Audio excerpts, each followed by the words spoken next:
In progress. All right, excellent. Thank you, everyone. Great to be here with all of you. Okay, so we know there was a new DDF document in May on private revelation, and this is of utmost importance because there's so many misunderstandings with private revelation and really understanding the theology. So I did a deep dive into studying this topic. So and this is the number one block, by the way, in my opinion, to the Fatima solution, which is the only solution to the crisis in the world and in the church. And the reason why it's the number one block, I think, is because this is the gateway, this is the door that keeps people from accepting, not only accepting, but acting on the Fatima message. And that's this notion, this erroneous notion that all private revelation is merely optional and not mandatory. It could never be mandatory. Okay, so that needs to be debunked.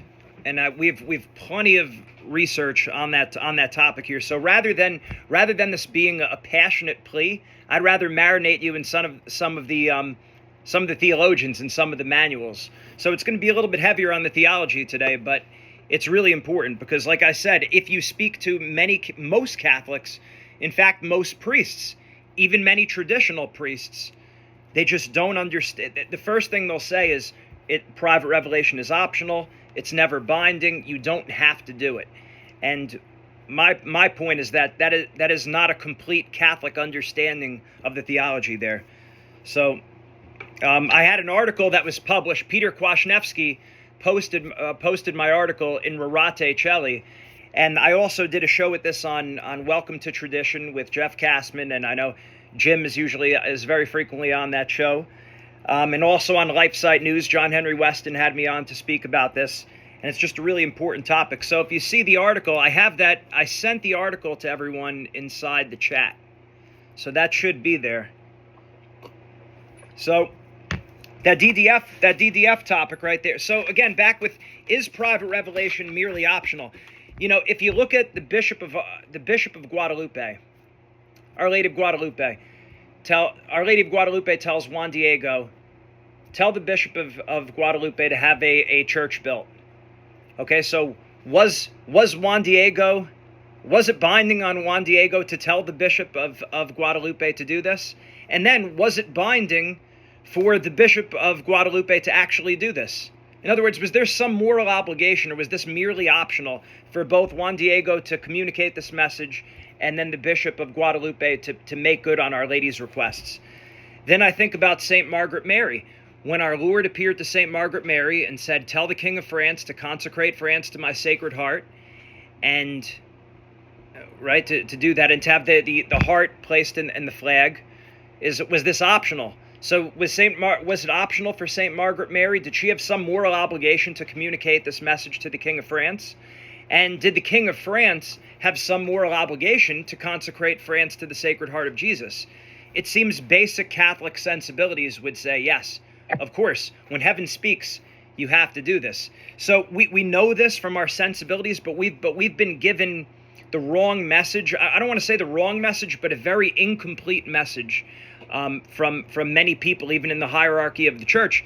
And I think it's a lack of a complete understanding of the topics. That's what I hope to accomplish here. So one of the things it says here in the DDF document, it does say that God is present and active in our history. So the new norms are not intended to control, or even less to stifle the Spirit. The diocesan bishop is encouraged to appreciate the pastoral value of the spiritual proposal and even to promote its spread. Okay, well that's good. So then you look at, okay, well the DDF document mentions the CDF document in 2000 on the Message of Fatima that many of you are probably familiar with. I also sent that as a link to the group. So the Message of Fatima, which Cardinal Ratzinger, he has that there. So when you look at that, can I share my screen, Agostino? Yeah, you can. I'm clicking record. I'm clicking record. I meant to click share screen. There we go. If you see this, this right here, the Message of Fatima, 2000 CDF document, right? A lot of us have probably seen this before. So now when you scroll down and you look at the part on private revelation, did Did I pass it? Theological commentary. Here we go. Theological commentary, private revelation, and their theological status. Okay. So now here's where I'm going to go right to. Cardinal Lambertini. Because this is the person that keeps getting quoted. And in fact, this is the same person that was quoted in the DDF document. Private revelation is a help to the faith and shows its credibility precisely by leading back to the definitive public revelation. In this regard, Cardinal Prospero Lambertini, the future Pope Benedict XIV, says in his classic treatise, which later became normative for the beatifications and canonizations, here's what he said: an assent of Catholic faith is not due to revelations approved in this way, and it's not even possible. These revelations seek rather an assent of human faith in keeping with the requirements of prudence, which puts them before us as probable and credible to piety. Okay, so that's what it says there. So it's saying that private revelation is not a matter of Catholic faith, but it's a matter of human faith. And he quotes Cardinal Lambertini, who is the future Pope Benedict XIV. Now, the work he's referencing is this 3-volume set right here, if you could see right here, Heroic Virtue. So I got these, and this is actually the quote that the future Pope Benedict, Cardinal Ratzinger, quotes in the CDF is volume 3 of Heroic Virtue. Okay, now also I'd like to point your attention to the 1913 Catholic Encyclopedia. If you could see this right here. So we're seeing a similar thing in this very first paragraph by Augustin Poulain. Speaking of such revelations, those of Hildegard, St. Bridget, St. Catherine of Siena, Pope Benedict XIV, again, the same Cardinal Lambertini, says, it is not obligatory, nor is it even possible to give them the assent of Catholic faith, but only of human faith, in conformity with the dictates of prudence, which presents them to us as probable and worthy of pious belief. So we're seeing the same thing in the 1913 Catholic Encyclopedia as we are in the CDF document in the year 2000 on the Message of Fatima. Now, what I wanted to do is I wanted to look at the complete text, because when you look at that, it appears that, this is not mandatory for Catholics because it's not to be accepted on Catholic faith. So here's what I did. I have written down in this article, so Cardinal Ratzinger quoted the second paragraph of Cardinal Lambertini's volume 3, yet the Cardinal did not include the first paragraph of that same section in the CDF document, which gets to the heart of our concern. So now I'm going to actually pull up the text for you in that very document. I'm going to share my screen again.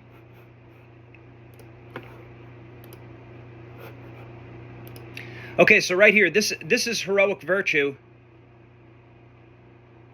Yep, this is the document right here.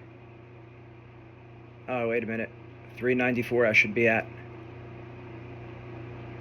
Oh, perfect. Okay, so if you could look at the second page, as to others. So this is the actual document from Pope Benedict XIV. Remember, if I showed you that 3-volume series, you could see my screen, guys? Can you see me also? So that 3-volume work on Heroic Virtue, this is volume 3 right now. And if you look at that, I'm going to show you the exact paragraph that Cardinal Ratzinger quoted in the CDF of 2000, as well as Augustin Poulain in the 1913 Catholic Encyclopedia. So it's on page 395 here.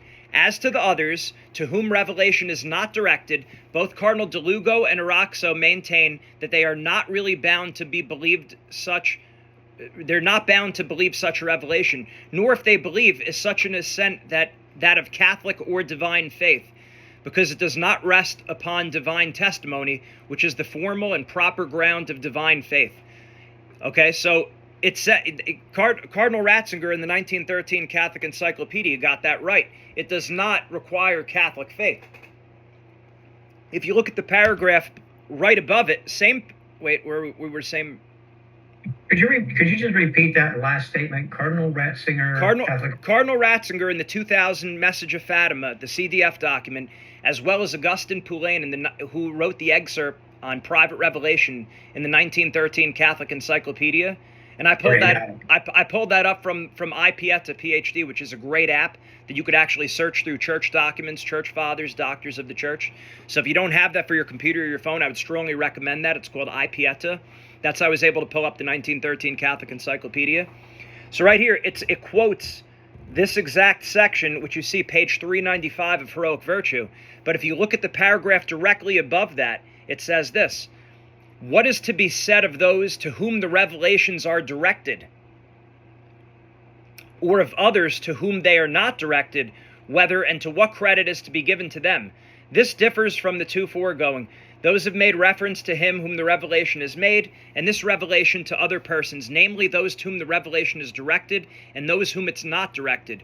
And here's the heart of the matter right here that's going to show that it's not optional if a private revelation is directed at you. Now, this is the master text that everyone is pulling from. Cardinal de Lugo teaches that he to whom the private revelation is proposed and announced ought to believe and obey the command or the message of God, if it be proposed to him on sufficient evidence. For God speaks to him, at least by means of another, and therefore requires him to believe. Hence it is that he is bound to believe God, who requires him to do so. Araxo agrees with him, provided those arguments only be considered sufficient, of which we have spoken above. So again, we're seeing here that Cardinal de Lugo is saying, in this Cardinal Lambertini's position, the future Pope Benedict XIV is saying that if a private revelation is proposed and announced, if it's directed at you, it ought to be believed and obeyed from God. Okay, and then the next paragraph says if it's not directed at you, if a private revelation, most private revelations are, I don't know if I would say most, but a large majority, it seems like most private revelations are not directly directed at you. But Fatima would be an example of one that is directed at you. In other words, go back to the example of the Bishop of Guadalupe. It was directed at him to build a church. Go back to the message of the Sacred Heart. The message was directed also at the King of France. So it's saying that the King of France is bound to believe. That's what Cardinal Lambertini is saying. What Cardinal Lambertini is saying is that the Bishop of Guadalupe is also obligated to believe because it's directed at him.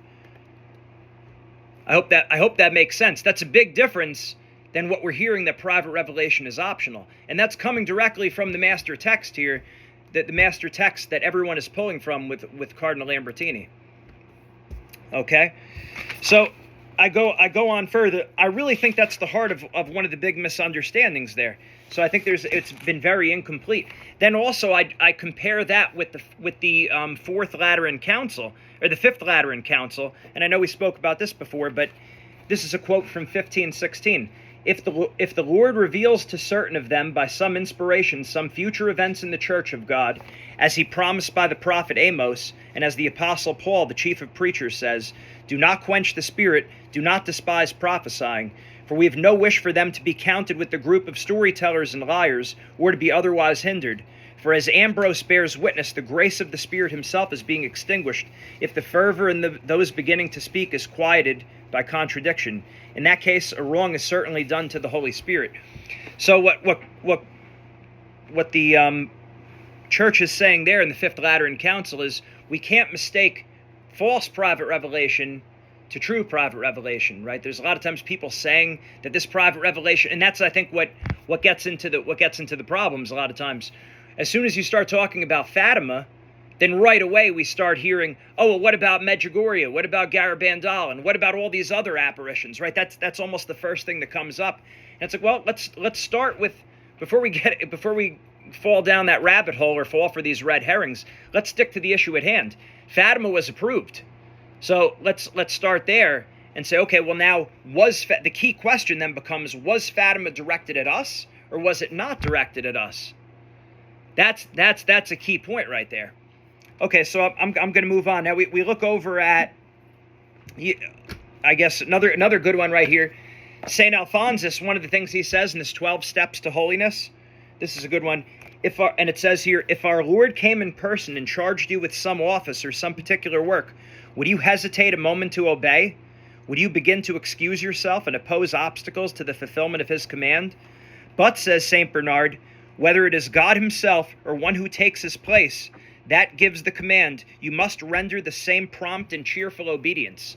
So St. Alphonsus is saying the same thing right there in the 12 steps to holiness, that whether it's God or someone who takes his place, in which case Fatima, we're getting a command, it's directed at us. We have an obligation to comply. That's St. Alphonsus. So now, the next thing I move to is the manualists. So if you know about the manualist period, this is the time between the First Vatican Council and the Second Vatican Council, and these theological manuals were used to teach at the seminaries. So this was approved by the bishops to educate the priests on how to understand the Catholic faith and how to teach the Catholic faith in a much more simple and concise way. So I wanted to see, I bought as many theological manuals as I could, and I was able to find that there is everything that we're saying here, there's overwhelming evidence supporting exactly our points that we're making, that when a private revelation is directed at us, we do have some obligation. So I'm going to go through first. This is Father Marin.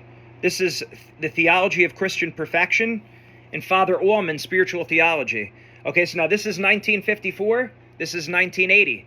These are Dominican brothers right here, so they have the same exact statement in their theological manuals. Okay?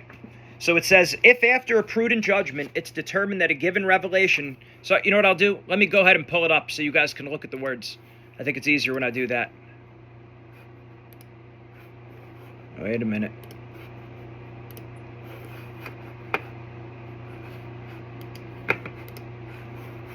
And you guys have the one that I sent you, right? Pull this up. Share screen. Yep, there we go. It'll be easier if you see this. Okay, so we're right here. Father Marin, the Theology of Christian Perfection. If after a prudent judgment it's determined that a given revelation is authentic, the one who has received the revelation should accept it in the spirit of faith. It's disputed among theologians whether this act of faith is an act of divine faith. It seems to us that it is.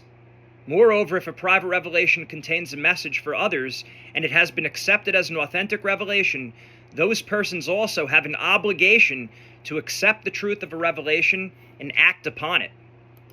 So an obligation, I mean, when we don't fulfill an obligation, what does that sound like? To me, that sounds like sin. So that was the first manual that I looked at that really opened my eyes to this, and I said, wow, it looks like there's more here than meets the eye. It's not, this is not something that we could just take it or leave it, right? So the flippant attitude that, oh yeah, well maybe we could go by it, maybe we don't go by it. That doesn't seem really appropriate for this at all. Okay, so let me give you the next. I'll go on to the next statement.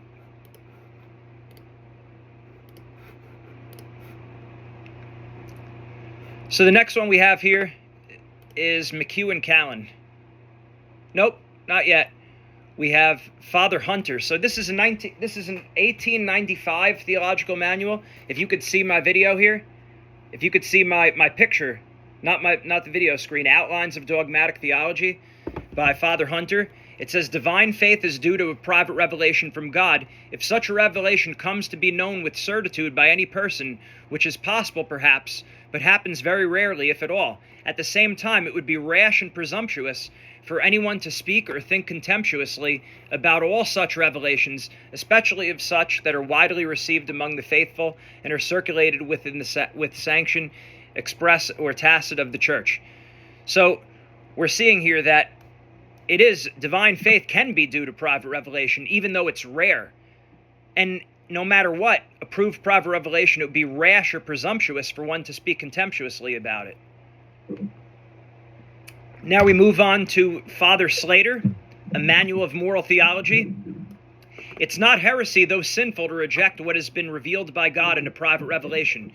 So again, it's talking about that we can't turn down what the Church has approved of private revelation. McHugh and Callan, this is 1929. An error to what one held to be a genuine private revelation or to public revelation, especially when dogmatically defined by the Church, is heretical. And it says, as an example, the saints who received special private revelation from Christ with proofs of their genuineness would have been guilty of heresy if they refused to believe. So McHugh and Callan is saying the saints who private revelation was given to, if they rejected it, if they didn't believe it, they would have been guilty of heresy. So there's a difference between that. It might not be Catholic faith. So you're not Catholic if you don't believe it, but you are rejecting divine faith, which is a major issue. Then you look at Father Tanqueray in the spiritual life. He says, many theologians are of the opinion that persons themselves to whom such revelations are made, and those for whom they are destined, may believe in them with real faith. Real faith means divine faith, provided they had clear proof of their authenticity. If we don't see the miracle of the sun as clear proof of its authenticity, I don't know what could be a clearer proof, right? 1952, Father Cardinal says, a private revelation must be believed by those individuals for whom it is intended, so whom it's directed to. It's like we said, Fatima was given to the three shepherd children, but it was directed at the whole entire church. So it says, however, no one is obliged to believe the statement of another that private revelation has been made, unless good assurance has been given that it's really from God. Again, you look at the miracle of the sun for that. Usually such assurance is given through an evident miracle. There you go. Persons for whom the revelation is not intended are not bound to accept the divine message, although they would be wrong if they positively denied it or derided it when there's good evidence that it came from God. So they still, even if a private revelation isn't directed at us, if it's approved by the church, we still are under obligation not to deride that message, which seems to make sense. Then you have Father Tanqueray again in a Manual of Dogmatic Theology. He says, private revelations are directed to private persons for their benefit or for the benefit of others. They may be for the good of the whole church. Now here's where we see it. Okay, so A, private revelations can be the object of divine faith. This is commonly taught in opposition to the opinion of the Salamanticines. For these revelations can be believed because of the authority of God revealing, speaking to one man, he is equally all-knowing and trustful as when he reveals them to all. B, private revelations should be believed by those to whom they occur, or by those whom they take place, provided they are certainly established that they can be believed by those whom they are directed, provided they are set forth by satisfactory arguments. And then finally, you have Van Noort, my last theological manual here. It seems indisputable that even private revelation, at least if it is concerned with matters bearing some relationship to God as our goal, can be believed by the same virtue of faith by which we believe a truth publicly revealed. Granted that the divine origin of the revelation can be established with certainty, the question arises whether such revelations not only can be believed, but ought to be believed.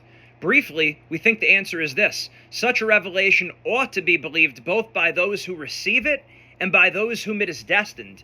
The rest of the faithful cannot outrightly deny it without some sort of sin. Okay, so I know a lot of reading there, and that's why I sent this to you, so you could also look at it yourselves.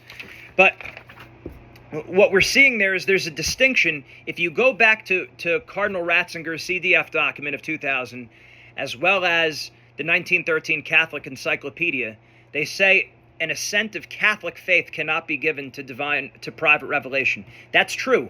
We agree with that. It's not Catholic faith. Now, 99.999% of the time, Catholic faith and divine faith go hand in hand. Unless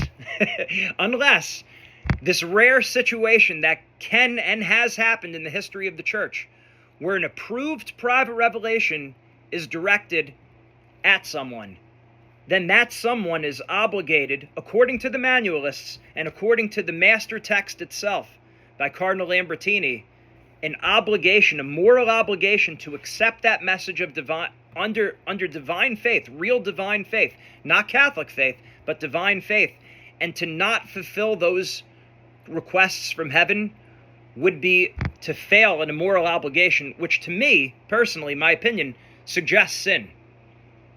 I don't know what else you would call failing to fulfill a moral obligation.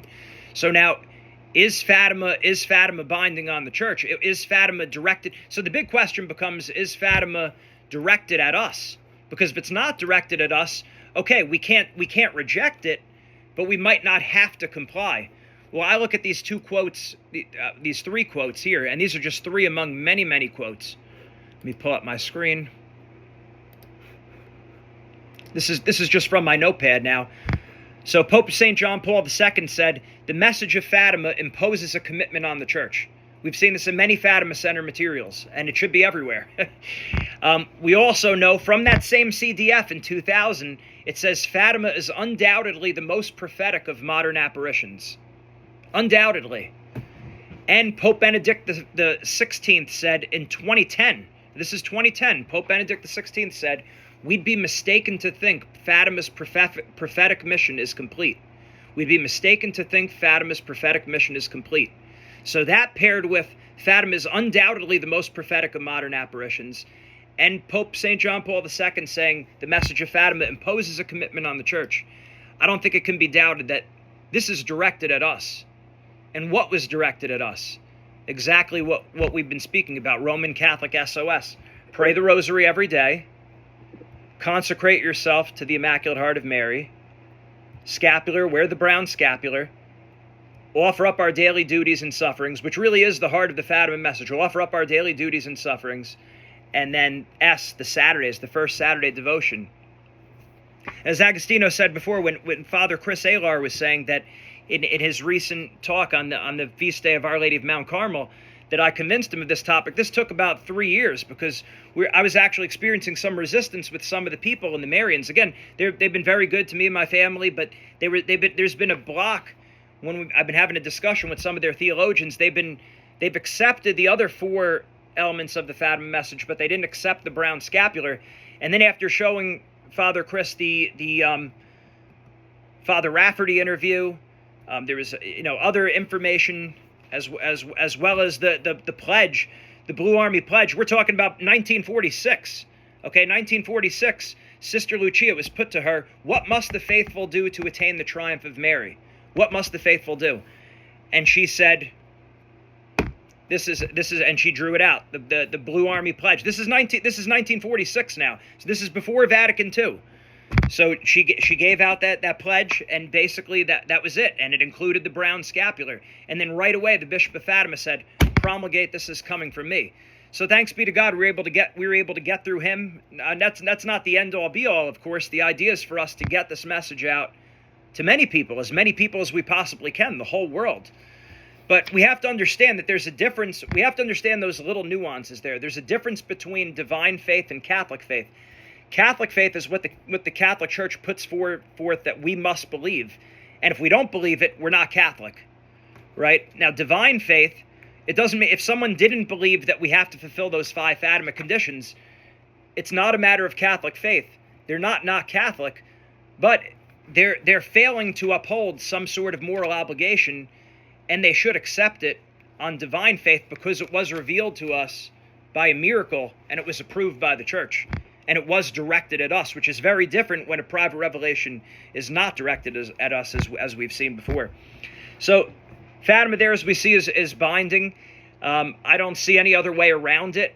We have the manuals to back it up. We have the source document of Cardinal Lambertini to back it up. I don't know why the CDF document of 2000 with Cardinal Ratzinger and the 1913 Catholic Encyclopedia failed to quote the entire paragraph from Cardinal Lambertini's master text, but it's there. And there is a clear difference. So the research is thorough. I just think now what we need to do, so that's the academic side. That's the theological side of the discussion. The passionate plea is simply going to be that we all come together and we need to find priests and theologians that are willing to go to bat and to speak about this. Because if I get on these shows, it doesn't really mean much from coming from Gene Zanetti. I mean, who am I? I don't have a theological degree, right? But if we have people who are theologians that get this message out there, if we have media sources that will get this message out there, as again, we already have with LifeSite News, John Henry Weston. We did with Welcome to Tradition with Jeff Kassman. I know Jim DiPianti's page. So the more we get this out to people, we're going to get people talking. Peter Kwasniewski, he wrote 2 or 3 articles on this topic. I sent him this information. There's another page, the Catholic Culture, I think it is. They published an article on this. So we need more and more organizations to write about this, and we need theologians that can see this information. Because a lot of the theologians that I spoke to and priests, they've never seen it. They've never seen the document from Cardinal Lambertini. All they're going by is that 1913 Catholic Encyclopedia and that 2000 CDF document that everyone continues to quote, which I just showed, is incomplete. So that's what we need. We need a coalition of the willing, getting other theologians and other priests on board to present this, so we don't have that major roadblock right in the beginning of the discussion when we start talking about Fatima. The first thing people say is, it's optional. I don't have to do it.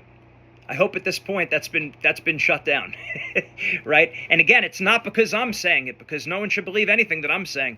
This is what the church has taught, and this is what the manualists who've instructed the priests, right? The bishops approved of these manuals to be taught in the seminaries, used in the seminaries to educate the priests. And this is that period between Vatican I and Vatican II. So I'd like to get this information out there more, and I think we have the team to do it. And with that, I thank you.